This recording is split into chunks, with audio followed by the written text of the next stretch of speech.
चलो देखो इधर, लास्ट क्लास में मैं आप लोगों को लास्ट क्लास में मैं आप लोगों को फॉर्मेट बताया था। उसके बाद अगली पिछली क्लास में मैं आप लोगों को क्या बताया था, फॉर्मेट के अंदर की जो चीजें उनकी मीनिंग बताया था, ठीक है। और एक साथ में आप लोगों को क्या करवाया था, एग्जाम्पल नंबर 1। आज की क्लास में अपन है ना एक एग्जाम्पल नंबर 2 करते हैं। देखो बहुत इंपॉर्टेंट एग्जाम्पल है, पेपर में नहीं आएगा लेकिन कॉन्सेप्ट समझा के जाएगा। देखो, compute income from house property of mister x. Mister x का क्या करना है हमको, इनकम फ्रॉम हाउस प्रॉपर्टी निकालना है। Rent as per rent control act दिया हुआ है कितना, 90,000 रुपए। Rent as per municipal record दिया हुआ है कितना, 80,000।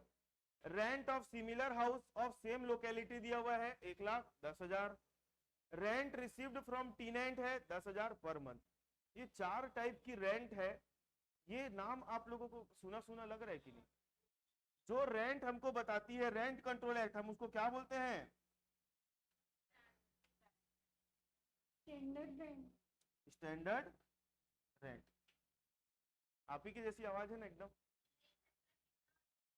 वैसे ही लगता है स्मृति बोल रही है करके। उसके बाद rent as per municipal records, इसको क्या बोलते हैं, municipal value.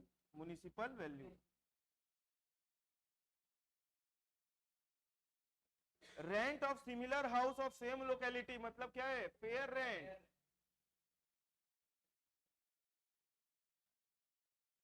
Rent received from tenant क्या है, और ये बाजू में क्या लिखा है, पर मंथ, तो इसको मल्टीप्लाई करके 12 में कन्वर्ट करना पड़ेगा। Owner incurred following expenses, repair of building कितना है, 5,000। लोकल टैक्सेस का मतलब होता है म्युनिसिपल टैक्सेस। अब मेरी बात ध्यान से सुनना, लोकल टैक्सेस मतलब म्युनिसिपल टैक्सेस, और बाजू में क्या लिख दिया है, 10% बस लिखा है। किस चीज का 10% लिखा है बताए, लिखा है क्या, इसका 10%। कभी भी सुनो, कभी भी म्युनिसिपल टैक्स या लोकल टैक्स के आगे परसेंट लिखा है और किसी चीज का आगे लिखा नहीं है कि किसका है, तो इसका रिलेशन हमेशा किससे होगा, उसी का ही निकलेगा परसेंट। ये याद रखना, एनुअल वैल्यू का नहीं निकलेगा। एनुअल वैल्यू मतलब ग्रॉस एनुअल वैल्यू का नहीं निकलेगा। ये हमेशा परसेंटेज किसके ऊपर कैलकुलेट होगा, म्युनिसिपल वैल्यू के ऊपर। क्लियर है। इंश्योरेंस प्रीमियम ऑफ हाउस है 1,500। व्हाइट वॉशिंग एक्सपेंसेस है 2,000। Rent of rupees 15,000 could not be recovered from the tenant till the end of the year. ये क्या है,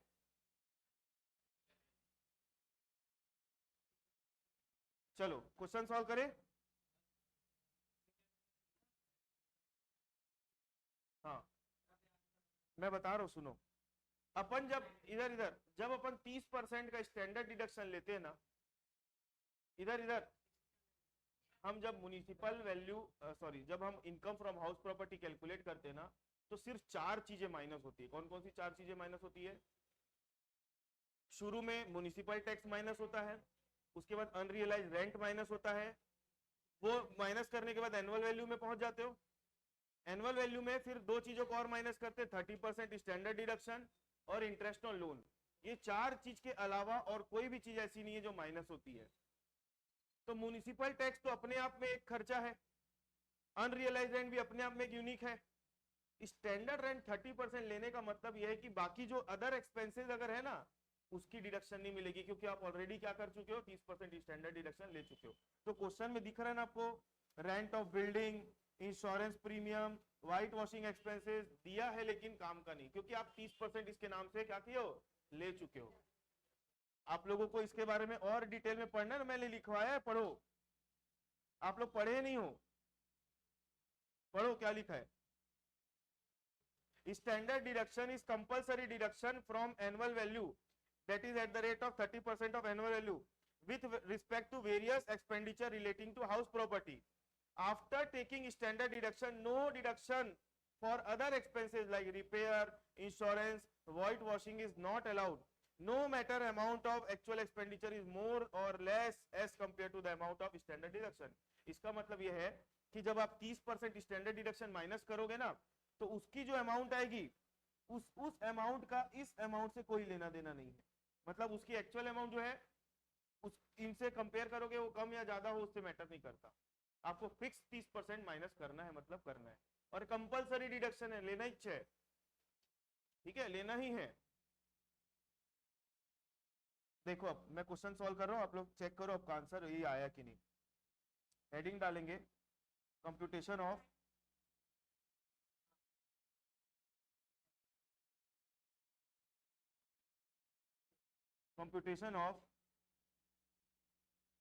इनकम फ्रॉम हाउस प्रॉपर्टी। सबसे पहले क्या, अच्छा अब क्वेश्चन में आप लोगों को इस टाइप का नाम दिया रहेगा ना, तो अब आपको नाम को रिप्लेस कर देना है। सबसे पहले क्या लिखेंगे,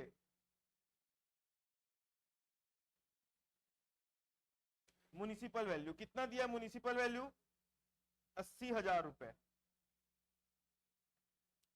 उसके बाद क्या लेंगे, फेयर रेंट, फेयर रेंट कितना है, 1,10,000।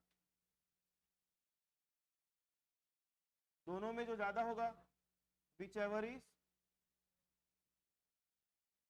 उसके बाद क्या लेंगे,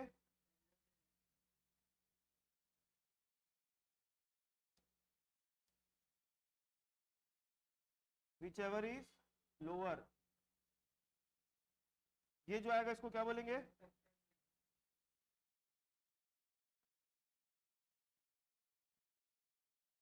एक्चुअल रेंट रिसीव्ड। कितना, रिसीव्ड के आगे रिसीवेबल वर्ड लिखना बहुत जरूरी है। 10,000 into 120,000, whichever is higher. अब जो आएगा उसको क्या बोलेंगे,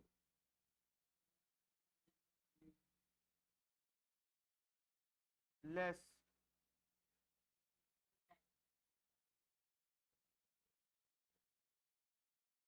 म्युनिसिपल टैक्स कितनी आ रही है अमाउंट, म्युनिसिपल टैक्स का 10%, 1,20,000 का 10% मत ले लेना गलती से, 80,000 इंटू 10%। और उसके बाद और क्या माइनस होगा,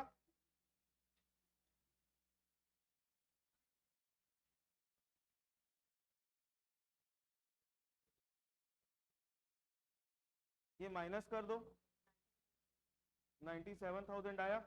इसको क्या बोलेंगे,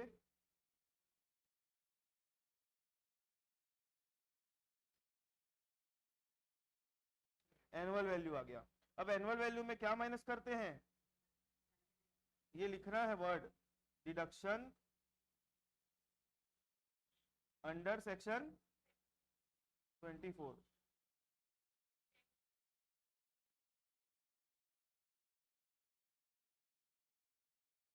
thirty percent standard deduction of annual value. तो 97,000 का 30% निकाल लो, कितना आएगा, 29,100। उसके बाद लेस इंटरेस्ट ऑन लोन है क्या, तो नहीं है तो मत लो।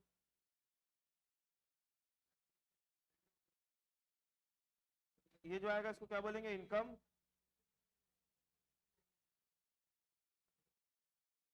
67,900। अगर ये आपका आंसर आ रहा है मतलब करेक्ट है, वो तो आएगा ही ना आपको। आप कहाँ गलती कर रहे थे सही, म्युनिसिपल टैक्स। इसमें किसको किसको डाउट है, स्मृति, हाँ क्वेश्चन में दिया ना दर, क्वेश्चन में दिया है देखो, rent of ₹15,000 could not be recovered till the end of the year। पिछले साल मतलब क्या, पिछले साल कहाँ लिखा है पिछला साल, rent till the end of the year. हम बात कौन से साल की कर रहे हैं, हमारे प्रीवियस ईयर की बात हो रही है। इनकम कब कमा रहे, प्रीवियस ईयर में, तो प्रीवियस ईयर के ही साल के आखिरी तक वो किराया हमको मिल नहीं सका, 15,000 रुपये नहीं दिया हमारा किराएदार, ऐसा, ठीक है। आगे बढ़े अब,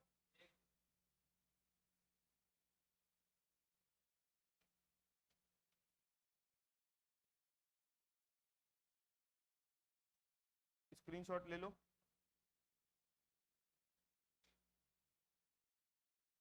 तो मैं थर्ड लेयर चालू कर दूं अब, मतलब फॉर्मेट को समझाना है, अब रूल वाइज समझाना है मेरे को, ठीक है। चलो भाई,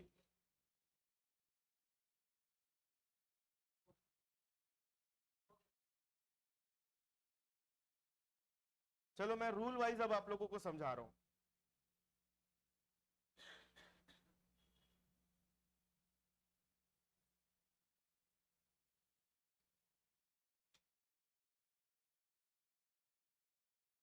मैं बोलते जा रहा हूं, फिर उसके बाद पहले समझ लो, उसके बाद लिखवा भी दूंगा। तो यहाँ पे हमारे फॉर्मेट को देखो, फॉर्मेट में टोटल कितने पॉइंट्स है? 12 पॉइंट्स है। तो हर 12 पॉइंट से रिलेटेड रूल है, ठीक है। तो देखो ध्यान से, सबसे पहला rule municipal value. Municipal value क्या होता है मैंने बता दिया, उसकी जगह कहां पे वो भी बता दिया। अब उससे रिलेटेड रूल क्या है? कभी कभी क्वेश्चन में म्युनिसिपल वैल्यू नहीं दिया रहता है, कभी कभी क्वेश्चन में म्युनिसिपल वैल्यू नहीं दिया रहेगा, नहीं दिया रहेगा तो मत लो। अगर म्युनिसिपल वैल्यू नहीं दिया है तो मत लो, दिया है तो लो। लेकिन कभी कभी म्युनिसिपल वैल्यू दिया नहीं रहता, लेकिन इनडायरेक्टली उसके बारे में इंफॉर्मेशन दी रहती है, वो कुछ इंफॉर्मेशन लिखे रहती है जिसके मदद से हम म्युनिसिपल वैल्यू की अमाउंट कैलकुलेट करते हैं। मेरी बात समझ में आई? कभी कभी क्वेश्चन में म्युनिसिपल वैल्यू नहीं दिया रहेगा, मत नहीं दिया रहेगा तो मत लो। लेकिन कभी कभी म्युनिसिपल टैक्स की सॉरी म्युनिसिपल वैल्यू की अमाउंट इनडायरेक्टली दी रहती है, तो हमको उसका क्या करना पड़ेगा? कैलकुलेशन करना पड़ेगा, ठीक है। तो मैं वापस से, जैसे यहाँ पर पॉइंट नंबर 1 2 3 करके लिखा हूं ना, तो अभी मैं आप लोगों को समझाने के लिए क्या एडिटिंग में टाइम लग जाएगा, तो मैं आप लोगों को है ना, जब अभी जो रूल लिखवा रहा हूँ वो इसी के नीचे चिपका दूंगा, तो मीनिंग और रूल एक साथ आपको मिलेगा नोट्स में। लेकिन अभी समझाते वक्त मैं अलग अलग लिख रहा हूँ, ठीक है। अभी यहाँ का लिखा गया, तो बाद में रूल को यहाँ लगा दूंगा बाद में। चलो, तो यहाँ पर अब अपन बात करते हैं रूल्स की, या नहीं भी करा तो ये भी ठीक है।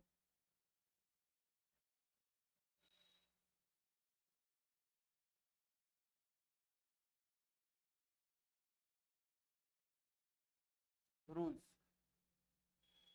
पहला म्युनिसिपल वैल्यू। पहला रूल किससे रिलेटेड है? Municipal value.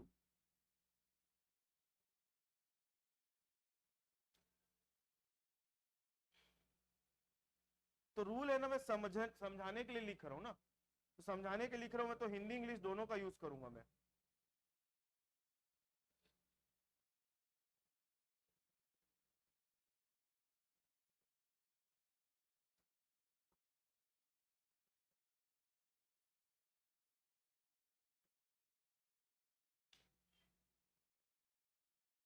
एमवी मतलब म्युनिसिपल वैल्यू ना।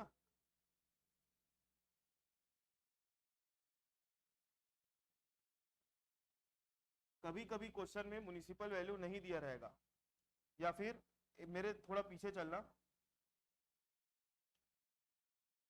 कभी कभी क्वेश्चन में म्युनिसिपल वैल्यू नहीं दिया रहेगा,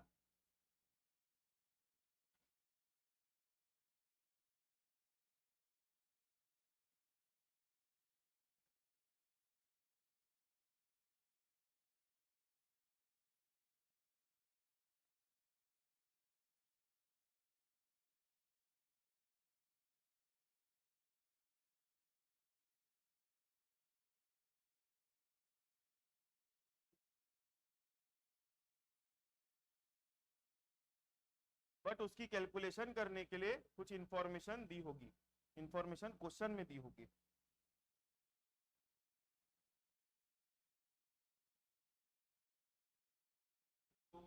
सर आप बोल बोल के लिखो ना।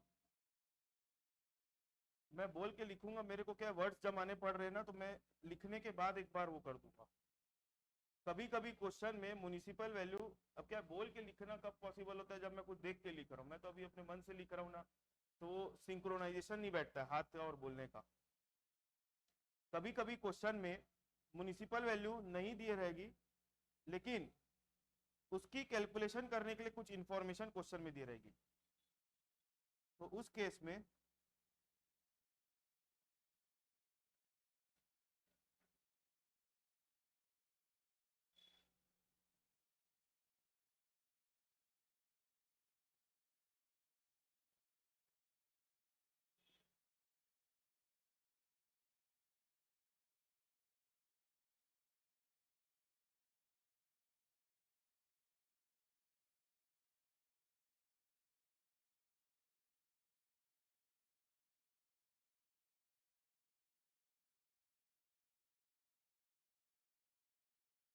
तो उस केस में म्युनिसिपल वैल्यू की कैलकुलेशन करके इनकम फ्रॉम हाउस प्रॉपर्टी में लेना है।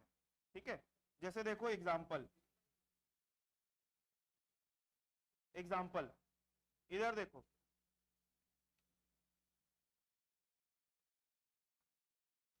Municipal tax ₹10,000, municipal tax ₹10,000, that is 10% of municipal value, ऐसा दिया रहेगा, समझे पीयूष? ऐसा लिखा हुआ रहेगा क्वेश्चन में। क्या लिखा रहेगा? म्युनिसिपल टैक्स है 10,000 रुपए, जो कि म्युनिसिपल वैल्यू का 10% है। तो हमको क्वेश्चन में अमाउंट किसकी दी हुई है? म्युनिसिपल टैक्स की दी है कि म्युनिसिपल वैल्यू की दी हुई है? और म्युनिसिपल टैक्स के बारे में बोल रहे हैं कि वो म्युनिसिपल वैल्यू का 10% है। तो ये इनडायरेक्ट इंफॉर्मेशन है कि नहीं? इससे आप म्युनिसिपल वैल्यू रिवर्स कैलकुलेशन कर पाओगे कि नहीं? करके बताओ कितना आएगा। तो यहाँ पर आप इसको कैसे सॉल्व करोगे? देखो सॉल्यूशन, म्युनिसिपल वैल्यू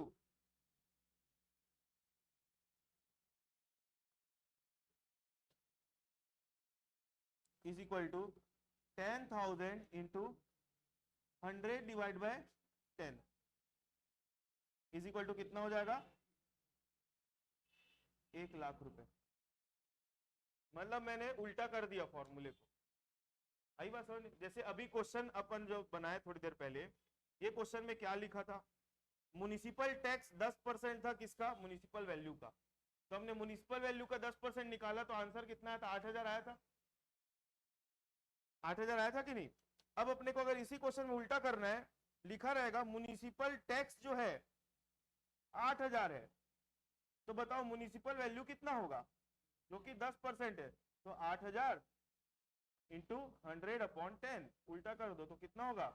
80,000। ऐसे कभी कभी क्वेश्चन में दिया रहता है, तो आप लोग ऐसा कर लोगे, पेपर में क्वेश्चन आ गया तो ठीक। बस इतना ही रूल है इसके बारे में।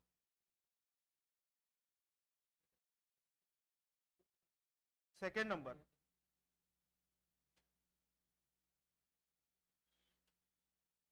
सेकेंड नंबर है क्या? Fair rent.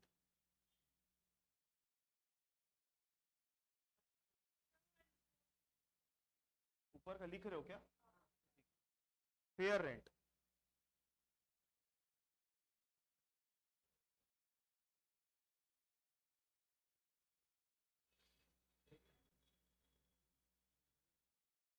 यदि क्वेश्चन में फेयर रेंट दिया है तो इनकम फ्रॉम हाउस प्रॉपर्टी की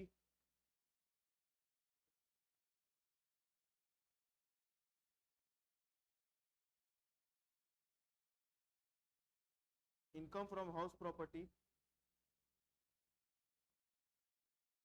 की कैलकुलेशन में उसे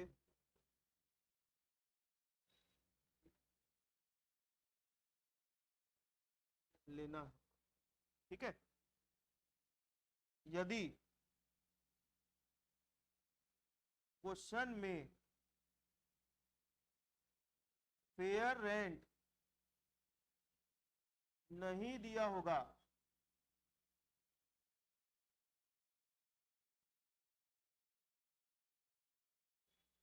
तो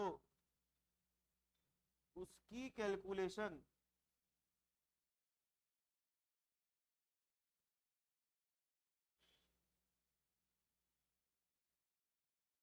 नीचे वाले फॉर्मूले से, नीचे दिए गए फॉर्मूले से करनी होगी, या इस फॉर्मूले से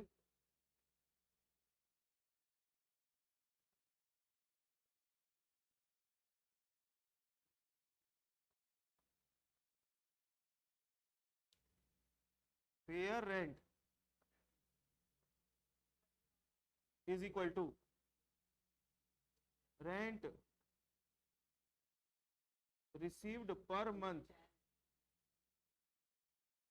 into 12 month.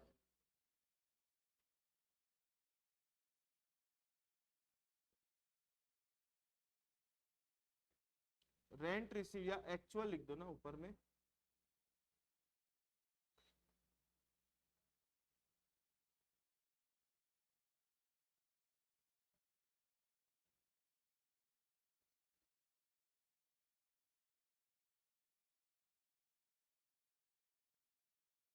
Actual rent received from per month from tenant into 12 month.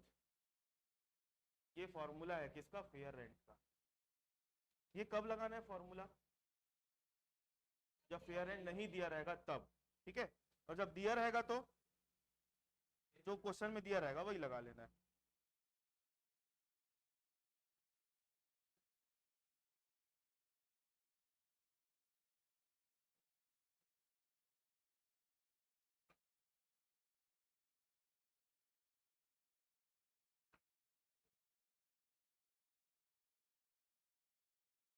अगला है स्टैंडर्ड रेंट।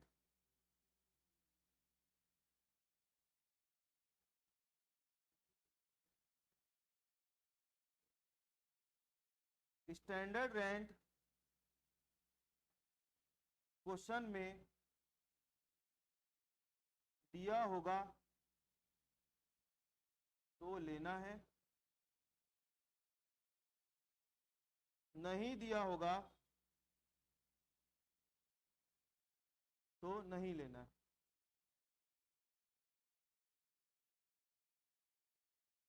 कैलकुलेशन करने की आवश्यकता नहीं है।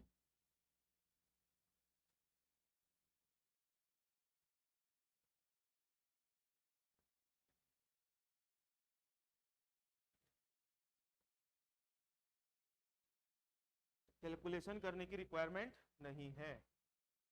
आई मेरी बात समझ में? स्टैंडर्ड रेंट दिया है तो लो और नहीं दिया है तो मत लो।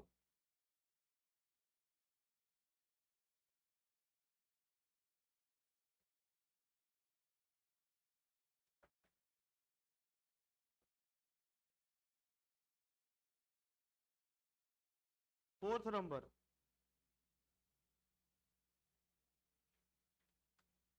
फोर्थ नंबर, फोर्थ नंबर पर क्या था?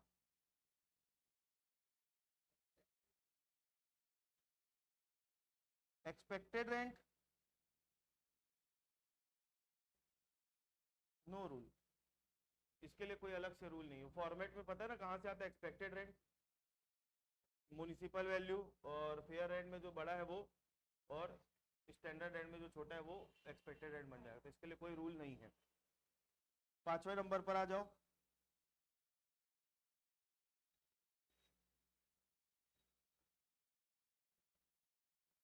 Actual rent received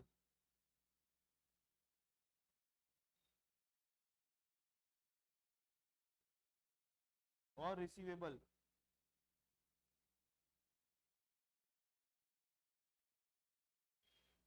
actual rent received या रिसीवेबल, इसके लिए कोई रूल नहीं है।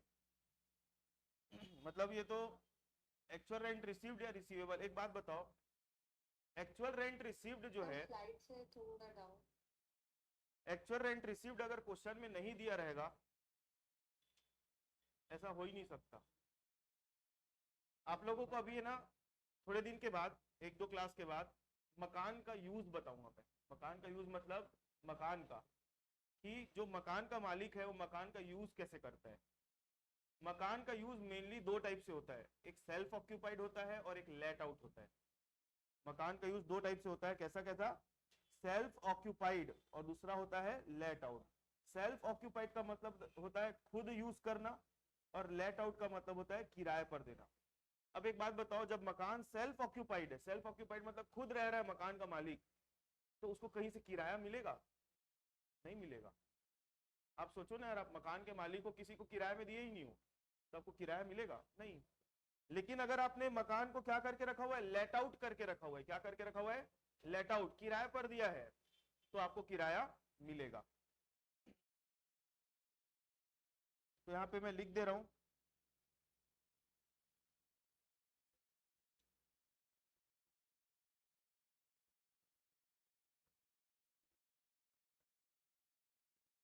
नहीं सुने?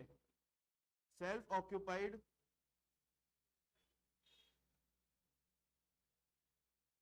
के केस में एक्चुअल रेंट रिसीव्ड को शॉर्ट फॉर्म में क्या बोल रहा हूं मैं? ARR नील होगा। लेट आउट के केस में ARR इज इक्वल टू होगा रेंट पर month into let out month.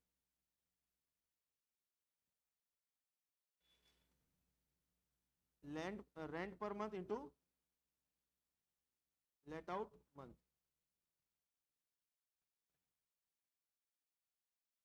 Self occupied के केस में मकान से कोई किराया नहीं होगा तो ARR इज इक्वल टू क्या होगा? 0 नील।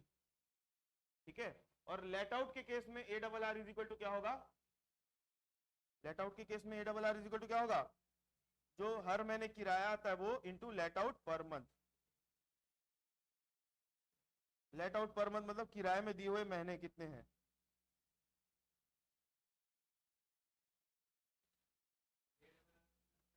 ऊपर देखो क्या लिखा है, किसके बारे में लिख रहे हैं हम। ठीक है।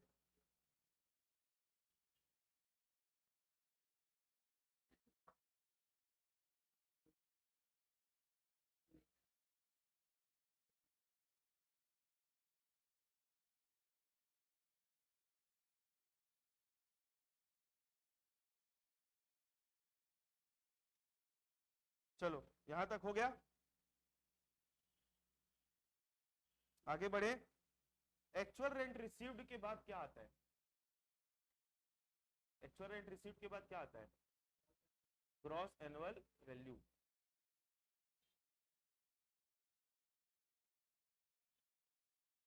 Point number 6।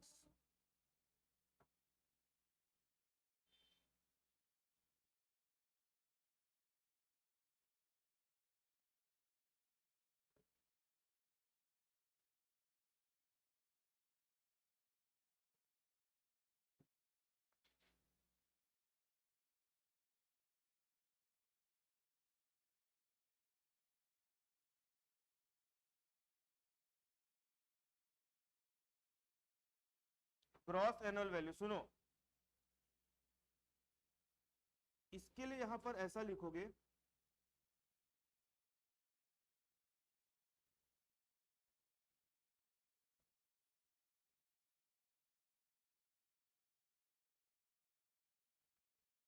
सी नहीं, सी मत लिखो, रिफर।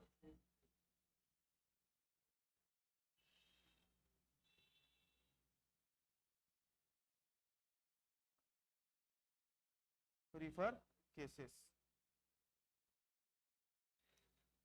या refer case number 2 and case number 3। Sir ये केस नंबर 2 और 3 क्या है? जब सही समय आएगा तो मैं बता दूंगा केस नंबर 2 और 3 क्या है। ठीक है। Gross annual value case number 2 और 3 इसके बारे में हम वहां पर देखेंगे। ठीक है, मत करो ना बात, सच्ची बता रहा हूँ, चैप्टर खत्म हो जाएगा। वैसा खत्म नहीं, वो तो होने ही वाला है, मैं पढ़ाऊंगा तो खत्म होगा ही, वो कंप्लीट है। खत्म वाला मतलब आपके लिए खत्म वाला मतलब वो खत्म वाला खत्म बोल रहा हूँ, नहीं समझ में आया। आपका कंसंट्रेशन यहाँ होना चाहिए। मैं आप लोगों को अभी क्या लिखवा रहा हूँ, पूरा रूल्स। पॉइंट नंबर 1 किसके बारे में लिखे हम? Municipal value. म्युनिसिपल वैल्यू दिया होगा तो लो, नहीं दिया होगा तो मत लो। लेकिन अगर कोई इनडायरेक्ट इंफॉर्मेशन दी हुई है, जैसे मैंने यहाँ पे एक एग्जांपल दिया है, तो आपको उसको कैलकुलेट करके लेना पड़ेगा। फेयर रेंट दिया है तो लो, और नहीं दिया है तो मत लो। ऐसा लिखा है क्या चाचा? नीचे फॉर्मूला लिखवाया हूं मैं। फेयर रेंट दिया है तो लो, और नहीं दिया है तो रेंट पर मंथ का 12 महीने के हिसाब से लेना पड़ेगा आपको। ठीक है। स्टैंडर्ड रेंट दिया है तो लो, नहीं तो मत लो, यहां पर लिखी हुई है बात। एक्सपेक्टेड रेंट के लिए कोई रूल नहीं है। एक्चुअल रेंट रिसीव्ड या रिसीवेबल, अगर मकान सेल्फ ऑक्यूपाइड है तो आएगा ही नहीं, नील होगा। क्योंकि आपने मकान किराए में ही नहीं दिया तो किराया कहां से मिलेगा। और अगर आपने मकान किराए पर दिया है तो इसकी कैलकुलेशन कैसे होगी, रेंट पर month into let out month. Let out मतलब लेट आउट मंथ मतलब जितने महीने आपने किराए में दिया उतना महीना लेना है। उसके बाद मैं बात किसकी कर रहा हूं, ग्रॉस एनुअल वैल्यू की। ग्रॉस एनुअल वैल्यू के बाजू में क्या लिखा हूं, रिफर केस नंबर 2 और 3। तो केस नंबर 2 और 3 क्या है, ये मैं आगे आप लोगों को 5 केस लिखवाऊंगा, case 1, case 2, case 3, case 4, case 5। तो उसमें जो 3 केस है ना, केस 2 और 3, उसके वहां पर आप लोगों को ग्रॉस एनुअल वैल्यू के बारे में मैं कुछ बताऊंगा, ठीक है, वो आने वाली फर्दर क्लासेस में पता चल जाएगा। अब अपन बात करेंगे पॉइंट नंबर 7, म्युनिसिपल टैक्स। बहुत इंपॉर्टेंट है, सुनना।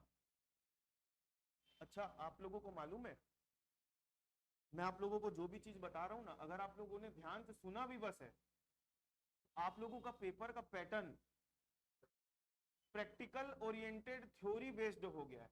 मतलब समझ आई मेरी बात, मतलब आपसे पूछेगा क्वेश्चन में थ्योरी क्वेश्चन, लेकिन थ्योरी क्वेश्चन में प्रैक्टिकल क्वेश्चन में लगने वाले रूल्स के बारे में पूछ लेगा। तो आप लोगों ने अगर मेरी बात सुनी हुई है, क्लास अटेंड की हो ना, तो आप लोग उसका आंसर आसानी से लिख दोगे। और अगर आपने बात नहीं सुनी है, सिर्फ क्वेश्चन ही सॉल्व करके चले गए, तो लिख के ले लो, आप लोग सवाल नहीं बना, सवाल अगर सवाल तो बन जाएगा लेकिन वो थ्योरी अगर आ गई तो नहीं लिख पाओगे। मालूम है, ये केस नंबर 2, 3 लिखा हूं ना, इसके ऊपर डायरेक्टली थ्योरी क्वेश्चन आ जाता है कभी कभी। लास्ट ईयर का पेपर कैसा था, जो मैं बोल रहा हूं वैसा ही था, practical oriented theory based question.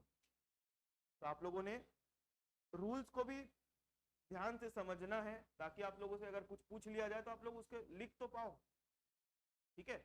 तो जैसे मैं अभी पॉइंट नंबर 7 लिखने वाला हूं ना, उसके ऊपर भी थ्योरी क्वेश्चन या शॉर्ट नोट पूछ सकता है, ठीक है। देखो,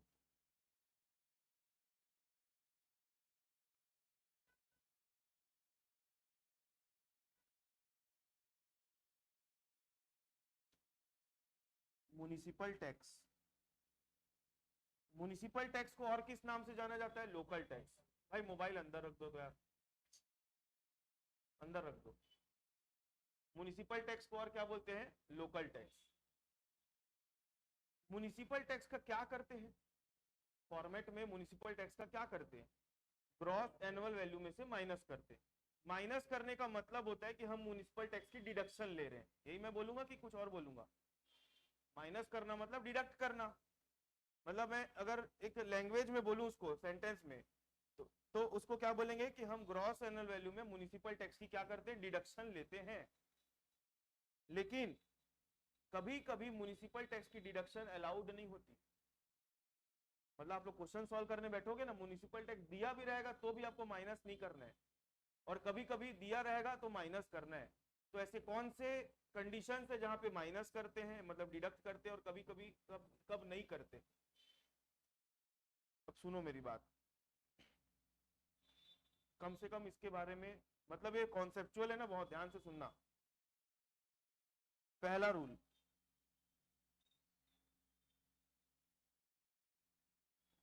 deduction for municipal tax is only allowed if it is paid by the owner of the house। Municipal tax की डिडक्शन कब मिलेगी, कभी कभी मकान मालिक शाना होता है, बोलता है किराएदार को मकान का टैक्स तू ही पटाए कर। तो किराएदार के जेब से अगर जा रहा है म्युनिसिपल टैक्स का पैसा, तो उसकी डिडक्शन नहीं मिलेगी।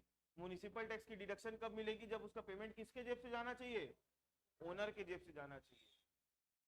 Deduction for municipal tax is allowed only if it is paid by owner of the house। it means that, लिखने में लिख तो दूंगा लेकिन आप लोग पढ़ते नहीं हो, लिख देता हूं। it means that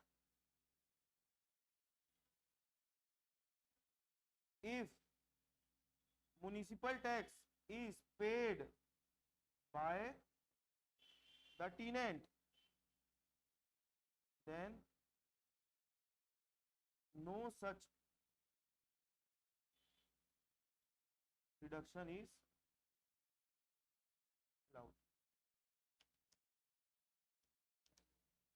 ठीक है, अगर इसका पेमेंट कौन करता है, टीनेंट, तो उसकी डिडक्शन नहीं मिलेगी. मतलब पहली कंडीशन, पेमेंट किसके द्वारा होना चाहिए, मकान के मालिक के द्वारा होना चाहिए.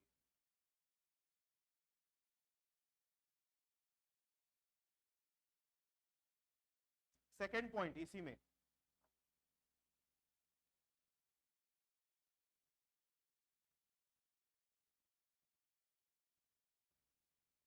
Second point,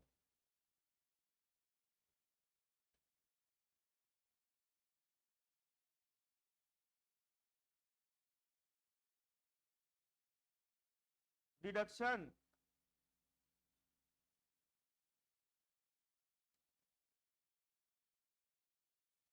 for municipal tax is allowed only if it is paid during the previous year. It means that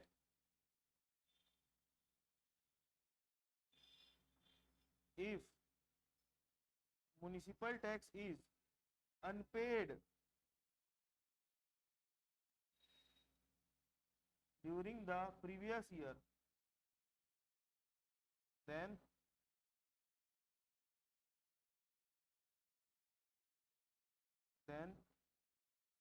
यहां पर भी THEN वाला देन आएगा ना, मैं गलती से लिख दिया हूं. then no such deduction is allowed. इससे क्या समझते हो गीतांजलि?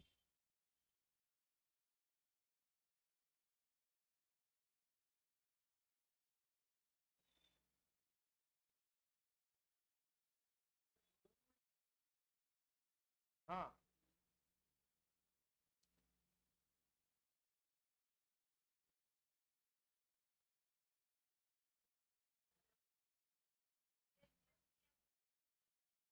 मतलब ऊपर का भी रूल देखना है और नीचे का भी रूल देखना है. मतलब मैं जितने भी रूल बता रहा हूँ सब एक साथ लगेंगे. म्युनिसिपल टैक्स की डिडक्शन तभी मिलती है जब उसका पेमेंट कौन करेगा, ओनर. किराएदार करेगा तो डिडक्शन मिलेगी क्या, नहीं.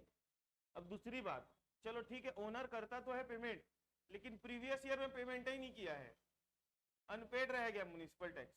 होता है ना, कई कई लोग 3-3, 4-4 साल का एक बार में पटाते हैं. तो जिस साल का म्युनिसिपल टैक्स था उस साल में पेमेंट हुआ नहीं, अनपेड है. करता ओनर ही है लेकिन अनपेड है, तो उसकी डिडक्शन नहीं मिलेगी. मतलब म्युनिसिपल टैक्स की डिडक्शन लेनी है तो प्रीवियस ईयर में उसका पेमेंट होना जरूरी है. पेमेंट अनपेड रहा तो डिडक्शन नहीं मिलेगी. क्लियर है?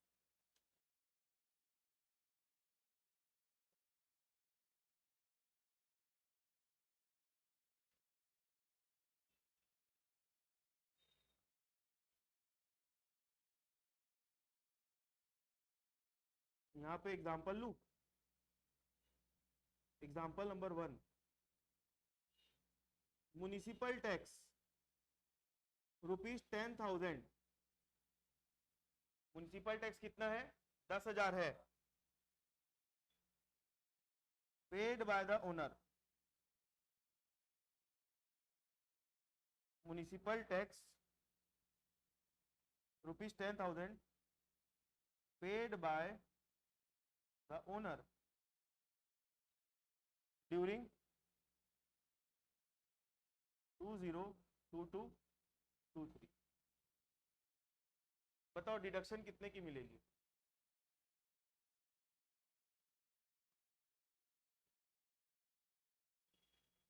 जो मकान का ओनर है उसने पेमेंट किया कितने का म्युनिसिपल टैक्स, 10,000 का. कब किया है, प्रीवियस ईयर में, तो डिडक्शन कितना मिलेगा, डिडक्शन मिलेगा 10,000 का. Example number 2,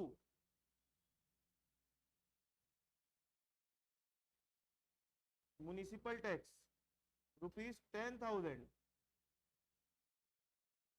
paid by owner ₹5,000 and paid by tenant ₹5,000। बताओ कितनी मिलेगी डिडक्शन? पे तो हुआ है प्रीवियस ईयर में, लेकिन 5,000 मालिक किया पेमेंट और 5,000 टेनेंट किया, तो डिडक्शन कितने की मिलेगी?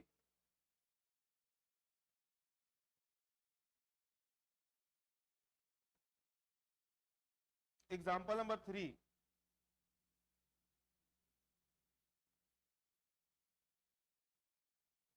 म्युनिसिपल टैक्स ₹10,000 पेड बाय, अच्छा यहाँ पे एक वर्ड लिख देता हूं, during, paid by the owner ₹5,000 and ₹5,000 is still unpaid, अभी तक ये पेमेंट नहीं हुआ है, तो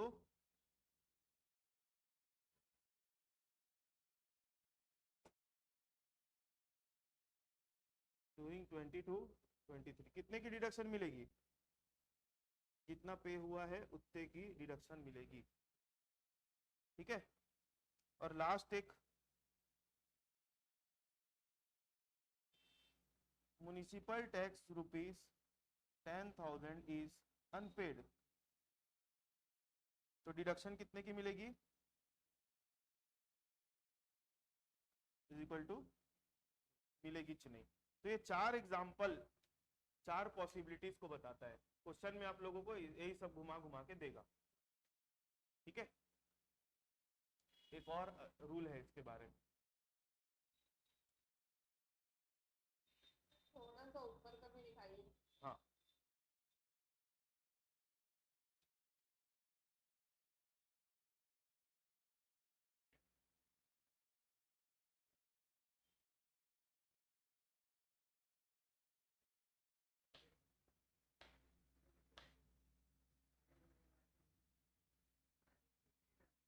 हो गया, आगे बढ़ू? सर ब्लर है, किसी को बोलिएगा ना फोटो खींचे ग्रुप में डाल देंगे। आप एक काम करो, 2 पार्ट में फोटो ले लो, इतना ले लो पहले, क्योंकि इन लोग बीकॉम वाले ग्रुप में है ना, आपके ग्रुप में नहीं है। हो गया सर, चलो।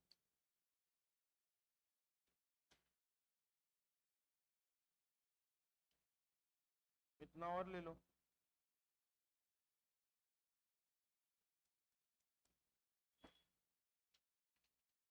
हो गया,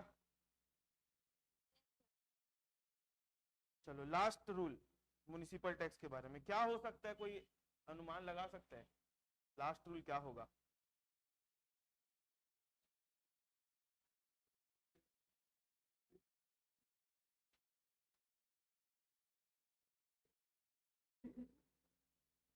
whole amount of municipal tax is allowed as deduction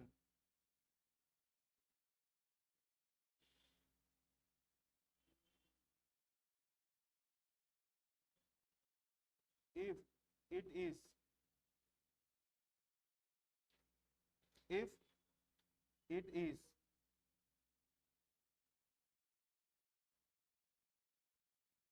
paid by the owner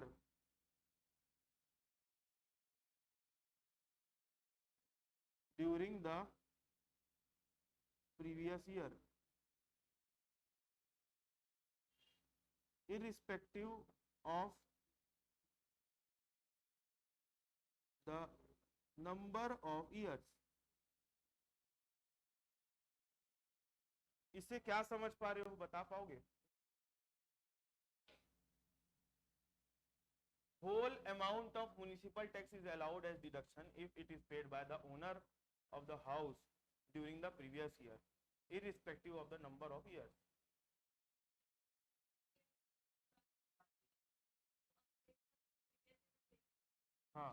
ठीक बोल रहे हो। मतलब अगर मकान का मालिक मान लो पिछले 4-5 साल से म्युनिसिपल टैक्स का पेमेंट नहीं कर रहा था, जिस साल की वो प्रीवियस ईयर की कैलकुलेशन कर रहे हैं उस साल में पिछले 5-6 साल का म्युनिसिपल टैक्स इकट्ठा पे कर दिया, तो डिडक्शन उस साल में कितने का मिलेगा? जितने पूरे साल का पे किया है उतने साल का पूरा मिल जाएगा। क्योंकि जिस साल में पे नहीं किया होगा उस साल में डिडक्शन लिया होगा क्या? नहीं। तो जिस साल में पे करेगा उस साल में डिडक्शन मिल जाएगा। ठीक है, यहाँ पे एक एग्जांपल लिख लेते हैं। Mister x the owner of the house paid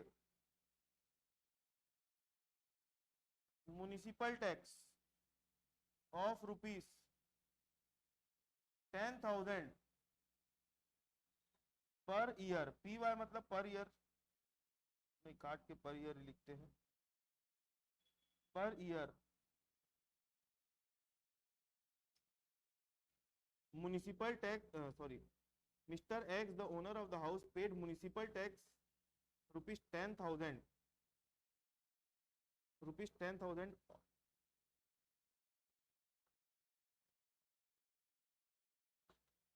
for the previous year 22-23 along with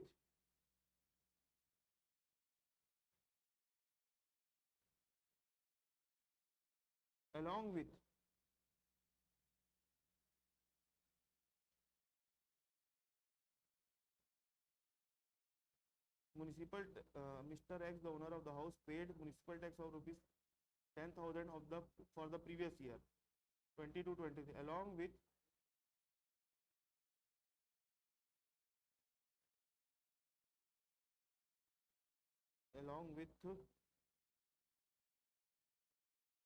rupees 20,000 of past 2 years।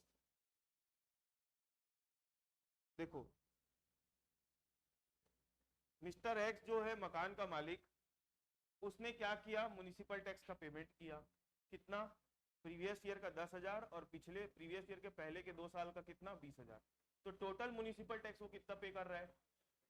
हाँ 10 करंट ईयर का और पिछले 2 साल का 20, टोटल कितना होगा? 30,000। तो डिडक्शन इज इक्वल टू कितना होगा यहाँ पर?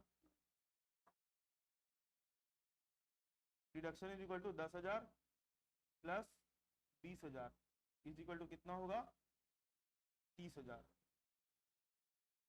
तो ये पूरा रूल है भाई म्युनिसिपल टैक्स का। तो मेरे को कोई बोल के बता सकता है विथ एग्जांपल? विवेक बता सकते हो तीनों रूल म्युनिसिपल टैक्स का? आप बता सकते हो रूल? अरे एकदम इजी तो है, आप बता दोगे। पहला रूल क्या था?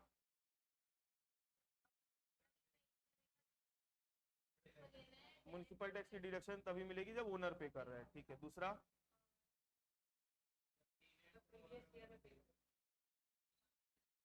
उसका पेमेंट कब होना चाहिए? प्रीवियस ईयर में ही होना चाहिए, तभी मिलेगा। और तीसरा रूल क्या था?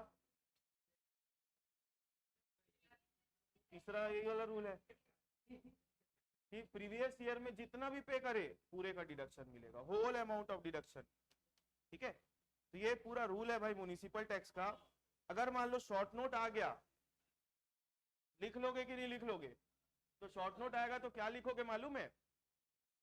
शॉर्ट नोट अगर आ गया तो आप लोगों को पहले क्या लिखना है? इसकी meaning, the amount of tax paid to the municipal corporation relating to house property is called municipal tax. Municipal tax is also known as local tax.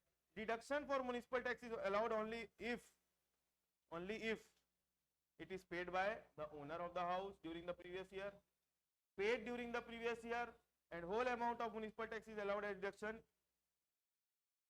if it is paid during the year। मतलब जितना भी previous year में पे करेगा पूरे की deduction मिलेगी। Clear है? तो ये पूरी बात अगर आप अपने शॉर्ट नोट में लिखोगे तब ये आंसर कंप्लीट होगा। ठीक है, अब पॉइंट नंबर 8 में आ जाऊं। छोटा सा ही है पॉइंट नंबर 8। मैं आज स्टैंडर्ड डिडक्शन तक जाऊंगा। अगली 2 क्लास सिर्फ किसके ऊपर लगने वाली है पता है? मैं डरावा रहा नहीं रहा हूं भाई, जो है वो है, नहीं तो बीकॉम छोड़ दो। जो आपके सिलेबस का पार्ट है वही पढ़ा रहा हूं भाई। सुनो मेरी बात, मैं अभी आते आते आते तक स्टैंडर्ड डिडक्शन तक आऊंगा, तब उसके बाद क्लास छूटेगी। आने वाली 2 क्लास सिर्फ किसके ऊपर लगने वाली है? Interest on loan. ठीक।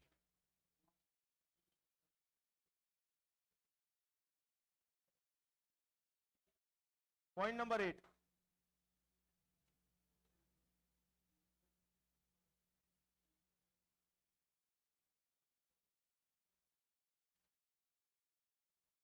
Unrealised rent of previous year.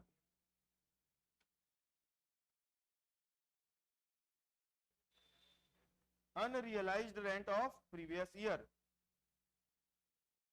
Unrealised rent का क्या करते हैं निर्भय? हाँ, अनरियलाइज्ड वाला जो रहता है, वाह, उस समय भी नहीं बताया, बाद में भी नहीं बताया। अब आप बताओगे स्थाई क्या करते हैं? माइनस करते। कहां से माइनस होता है? ग्रॉस एनुअल वैल्यू से 2 चीज माइनस होती है भाई, एक तो म्युनिसिपल टैक्स माइनस होता है और दूसरा अनरियलाइज्ड रेंट। ठीक।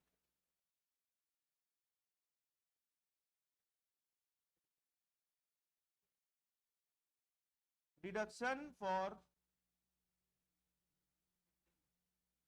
unrealized rent is allowed only if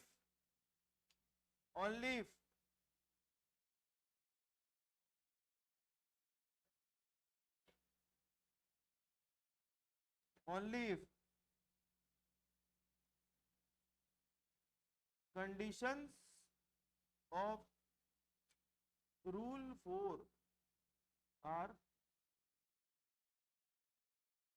satisfied.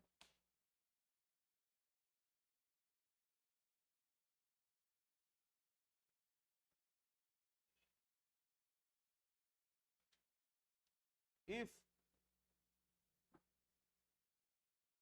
question is silent, then always assume that condition of rule 4 is satisfied.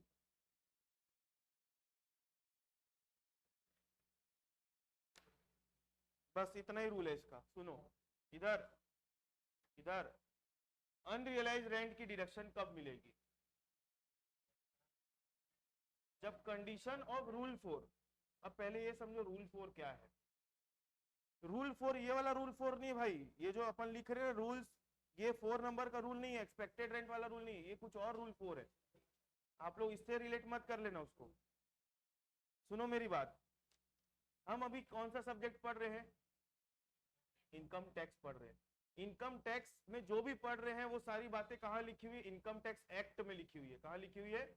Income tax act में लिखी हुई है, कानून है। तो जो भी कानून होता है ना, आप लोग आगे पढ़ोगे, एलएलबी वगैरह करोगे तो समझना, जो भी एक्ट होता है ना, जो भी एक्ट, उसके साथ उसके सप्लीमेंट्री में एक रूल्स होता है। जैसे इनकम टैक्स एक्ट अगर मैं बोलूं, आईटी एक्ट 1961 हम पढ़ रहे हैं, तो इसका एक रूल होगा आईटी रूल्स 1962।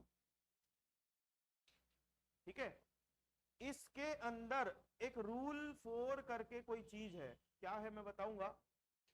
अगर उसके अंदर लिखी हुई कंडीशन अगर सेटिस्फाइड है तो आपको अनरियलाइज्ड रेंट की डिडक्शन मिलेगी, और अगर सेटिस्फाइड नहीं है तो डिडक्शन नहीं मिलेगी।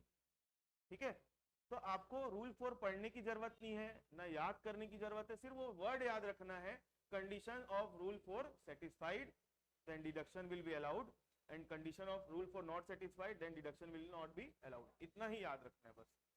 मैं टू द पॉइंट बात कर रहा हूं, आप लोगों को मैं रूल 4 पढ़ाने नहीं वाला हूं ना, अपने को इनकम टैक्स के रूल की बुक खोल के देखनी है। अपने को ये देखना है कंडीशन सेटिस्फाई हो रही है कि नहीं रूल 4 की। अगर सेटिस्फाइड है तो आपको माइनस करना है, और सेटिस्फाइड नहीं है तो माइनस नहीं करना है। क्या चीज को? अनरियलाइज्ड रेंट को। ठीक है, और अगर क्वेश्चन साइलेंट है, लिखा नहीं है कंडीशन सेटिस्फाई है कि नहीं है, तो आप हमेशा क्या एज्यूम करोगे? कंडीशन सेटिस्फाइड है। अब रूल 4 में क्या लिखा है मैं ओरली बता रहा हूं भाई आप लोगों को, है ना, लिखवाऊंगा नहीं। अनरियलाइज्ड रेंट का मतलब क्या होता है आरती? अनरियलाइज्ड रेंट का मतलब क्या होता है? जो रेंट हमारा डूब गया या नहीं मिला, या किराएदार रह के चला गया हमारे मकान में लेकिन दे नहीं रहे, तो मकान मालिक चुपचाप बैठे रहेगा क्या? मेरे को बताओ, अगर सामने वाला आपके मकान में रह के गया है और आपका किराया नहीं दे रहा है, तो मकान मालिक चुपचाप बैठे रहेगा क्या? तो रूल 4 में ये लिखा है कि मकान मालिक ने अपने किराए को रिकवर करने के लिए कौन कौन से स्टेप्स लिए। उसने कोई कोर्ट केस फाइल किया, पहली कंडीशन, कोर्ट केस फाइल करना पड़ेगा। दूसरा, ऐसा तो नहीं हो रहा है कि एक मकान में रह के चला गया किराएदार, मकान मालिक के किराया नहीं दिया, फिर बाद में किसी और मकान में जाके उसी के रह जा रहे हैं, उसी मकान मालिक के, मतलब एक मकान खाली कर दिया, उसका किराया नहीं दिया और उसी मालिक के दूसरे मकान में जाके रह जा रहे हैं। ऐसे कुछ कुछ है ना बातें लिखी हुई है, वो हमको याद करने की जरूरत नहीं है। क्लियर है मेरी बात? मतलब सिंपल सी बात समझो, रूल 4 में लिखा हुआ है कि मकान मालिक का अगर किराए का पैसा डूब गया है तो मकान मालिक ने उसको रिकवर करने के लिए कौन कौन से स्टेप्स उठाए हैं, ये सारी बातें लिखी हुई है। क्लियर है मेरी बात? तो रूल 4 की कंडीशन सेटिस्फाइड होगी तो अनरियलाइज्ड रेंट की डिडक्शन मिलेगी ग्रॉस एनुअल वैल्यू में से, और सेटिस्फाई नहीं होगी तो नहीं मिलेगी, और क्वेश्चन साइलेंट है तो सेटिस्फाइड है, ये एज्यूम करके चलना है। इसके बाद जब हम ग्रॉस एनुअल वैल्यू में से दो चीजों को माइनस कर देते हैं, किसको किसको माइनस करते हैं? म्युनिसिपल टैक्स और अनरियलाइज्ड रेंट माइनस कर देते हैं, तो क्या आता है? Annual value. तो पॉइंट नंबर 9 में क्या लिखेंगे? नहीं है इसका कोई rule. Point number 9,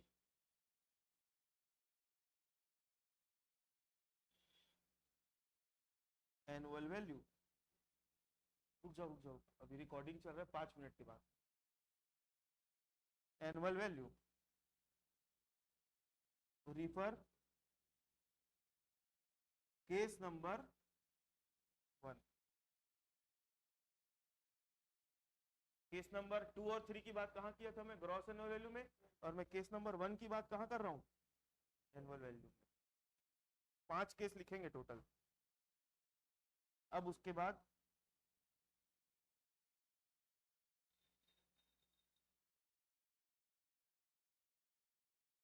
standard deduction.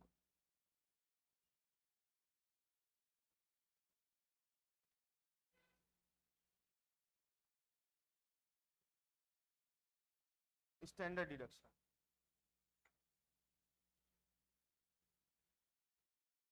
Standard deduction is a compulsory deduction, मतलब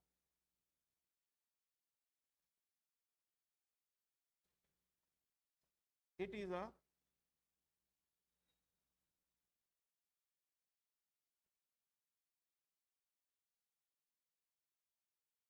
कंपल्सरी डिडक्शन। ठीक है, लेना ही है। If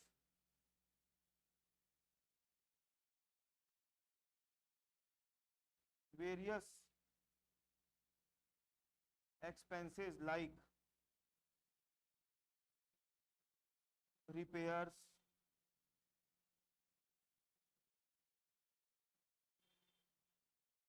insurance,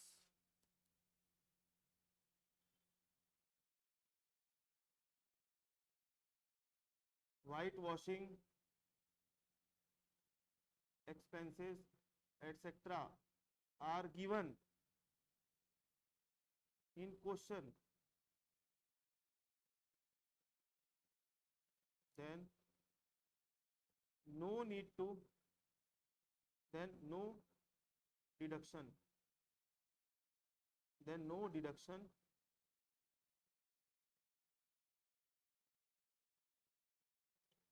is allowed for such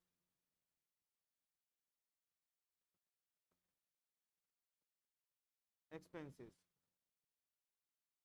It is considered that all expenses are included in the amount of standard deduction. ये माना जाता है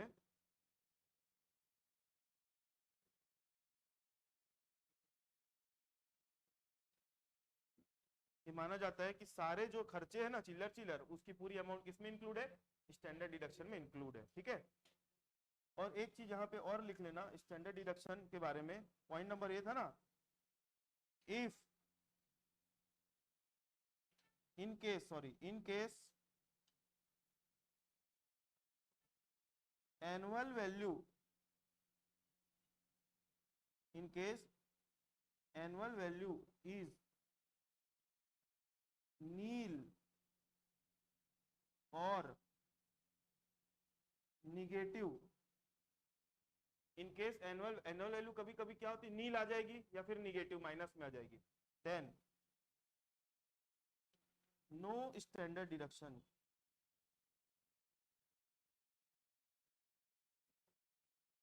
इज अलाउड। अगर एनुअल वैल्यू नील आ जा रही है या फिर निगेटिव आ जा रही है तो स्टैंडर्ड डिडक्शन नहीं मिले। क्यों, नील का 30% निकालोगे तो क्या आएगा, 30% आएगा, अरे नील ही आएगा। और माइनस का 30% क्यों निकालोगे, इनकम ही नहीं है तो कहां से खर्चा माइनस करोगे। ठीक है, तो आज की क्लास को मैं रोक रहा हूं, सुनो मेरी बात ध्यान से, ये पूरा नोट कर लेना। अगली 2 क्लास प्योरली किसके ऊपर लगने वाली पता है, इंटरेस्ट और लोन। और कोई भी छुट्टी मत मारना, क्योंकि इंटरेस्ट और लोन अगर आपने पूरी क्लास अटेंड करी है, सिर्फ आप इंटरेस्ट और लोन वाले पोर्शन में आप गायब हो तो आपसे क्वेश्चन नहीं बनेगा, क्योंकि आगे उसके बिना आंसर आता नहीं है। हाँ तो मैं वहाँ पर ना क्वेश्चन के बाद द लिख दियो, वो देन होगा एन लगा के। हाँ वो है ना अंडू हो जाता है अपने आप। कहाँ पर बोल रहे हो, हाँ third line given in question the no deduction, यहाँ पे ना, ठीक। हाँ कहाँ से बोलो गीतांजलि, एक मिनट ना, चलो क्लास ओवर ना, फिर नेक्स्ट क्लास में मिलते हैं।